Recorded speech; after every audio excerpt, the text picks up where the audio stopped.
میرا نام ڈاکٹر اسجد حمید ہے اور میں ایک ٹرینڈ اینڈوکرینولوجسٹ، جنرل فزیشین اور ڈائبٹالوجسٹ ہوں، یو کے کوالیفائڈ، جس میں نے CCT یعنی complete certificate of training you کے سے حاصل کیا، اور اس کے بعد میں نے یو کے میں، آئرلینڈ میں اور ابوظہبی میں کافی سال کام کیا ہے۔ اب میں پاکستان میں اپنے ادارے TDC کو as a chairman look after کر رہا ہوں، اور یہاں پر میں ایز اے فزیشین اپنے لوگوں کو جو ایڈوائس وغیرہ ہے یا کنسلٹیشنز وغیرہ ہے وہ بھی پرووائڈ کر رہا ہوں، اور میں حاضر خدمت ہوں آپ سب کے لیے۔ یہاں تشریف لائیں اور جس طرح کے بھی مسائل ہوں ان کو ہم حل کر سکتے ہیں جی انشاءاللہ۔ ڈائبٹیز ہمارے ملک میں بہت تیزی سے پھیل رہا ہے، ہر گھر کی یہ کہانی بن چکی ہے۔ ہمیں ابھی تک نیشنل سروے کے حساب سے ہمارے ملک میں 26% یعنی ہر چوتھا بندہ جو ہے وہ ڈائبٹیز ہو چکی ہے، اور کافی لوگوں کو یہ پتہ ہی نہیں ہے کہ ان کو ڈائبٹیز ہو چکی ہے۔ تو اس کے لیے کرنا کیا ہے؟ اس کے لیے کرنا یہ ہے کہ ہم نے جینا ہے اور اپنے کھانے پینے کو ہم نے ہیلدی کرنا ہے۔ ہم نے ہیلدی کیسے کرنا ہے؟ میدے سے بچنا ہے، فزی ڈرنک سے بچنا ہے، واک کرنی ہے، ٹھیک ہے، جو کا آٹا استعمال کرنا ہے، اور رات کو لیٹ نہیں کھانا، اور اسی طرح سے ہم نے جو کچھ گھنٹے اپنے آپ کو فاسٹ کروانا ہے، لیکن جو واک ہے وہ 45 منٹ 5 دن تک ہم نے ضرور کرنی ہے۔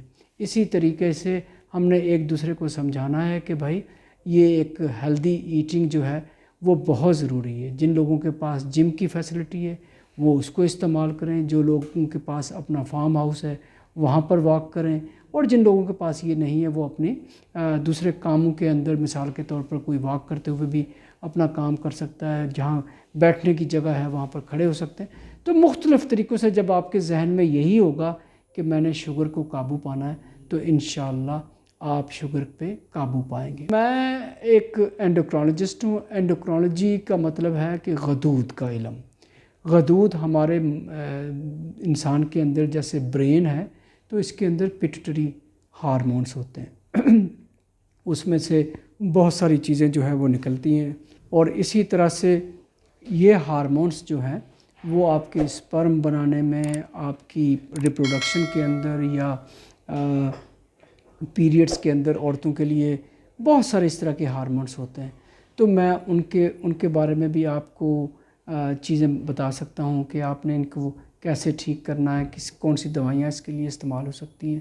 اس کے بعد تھائرائیڈ کا کامن جو پرابلم ہے، تھائرائیڈ میں کیا ہوتا ہے کہ مریض جو ہے اس کا وزن بڑھنا شروع ہو جاتا ہے، اس کو تھکن ہوتی ہے، ٹائرڈنس ہوتی ہے، ویٹ بڑھتا ہے، ڈرائنس آتی ہے، اس کی آواز چینج ہو جاتی ہے۔ تو اس کو ہم کہتے ہیں انڈر ایکٹیو تھائرائیڈ یا ہائپو تھائرائڈزم۔ اس کا الٹا ہوتا ہے تھائروٹاکسیکوسس، یعنی کہ تھائرائیڈ ہارمون کا آپ کے جسم کے اندر زیادہ بڑھ جانا۔ تو اس کے اندر مریض کو یہ ہوتا ہے کہ اس کو پسینہ زیادہ آتا ہے، غصہ زیادہ آتا ہے، وزن کم ہوتا ہے، اس کے ہاتھوں میں ٹریمرس یا شیکس آ جاتے ہیں، اس کو بے چینی سی رہتی ہے۔ تو اس کو ہم کہتے ہیں تھائروٹاکسیکوسس یا اوور ایکٹیو تھائرائیڈ، اور اس کا بھی جو ٹریٹمنٹ ہے وہ گولیوں کی صورت میں آ جاتا ہے۔ آپ کی جو گلا ہے وہ بڑھ جاتا ہے، اس کا سرجری بھی ہو سکتی ہے، اس میں ریڈیو ایکٹیو آئوڈین بھی دی جاتی ہے۔ اس طرح سے ان چیزوں کا علاج کیا جاتا ہے۔ پھر ہماری اسپیشلائزیشن میں ڈائبٹیز ہے، جنرل میڈیسن ہے، بہت ساری چیزیں اس میں آتی ہیں۔ ڈائبٹیز کے اندر آپ کو پتہ ہے کہ انسولن ریزسٹنس ہو گیا، ٹائپ 1 ڈائبٹیز جس کے اندر انسولن مکمل ختم ہو جاتا ہے، اور ٹائپ 2 ڈائبٹیز جس کے اندر کبھی انسولن تھوڑا بہت چلتا رہتا ہے اور کبھی ختم ہو جاتا ہے، جو کہ گولیوں کے ساتھ بھی، ایکسرسائز کے ساتھ بھی اور انسولن کے ساتھ بھی علاج کیا جاتا ہے۔ ڈائبٹیز کا میں آپ کو حلفیہ کہتا ہوں، ٹھیک ہے، حلفیہ کہتا ہوں کہ آپ اس سے بچ سکتے ہیں، آپ اس کے اوپر قابو پا سکتے ہیں، آپ اس کی کمپلیکیشنز کو ڈیلے کر سکتے ہیں، ٹھیک ہو گیا۔ اور اس میں صرف اور صرف یہی طریقہ ہے کہ آپ نے ہیلدی ایٹنگ، آپ نے واکنگ، اپنا لائف سٹائل چینج کرنا، اپنی دوائیوں کا استعمال کرنا، اور مستنوی جو ڈاکٹرز ہیں، جو اس کے اسپیشلسٹ ہیں، جو ادارے اس کے لک آفٹر کر سکتے ہیں، ان کے پاس علاج کروانا۔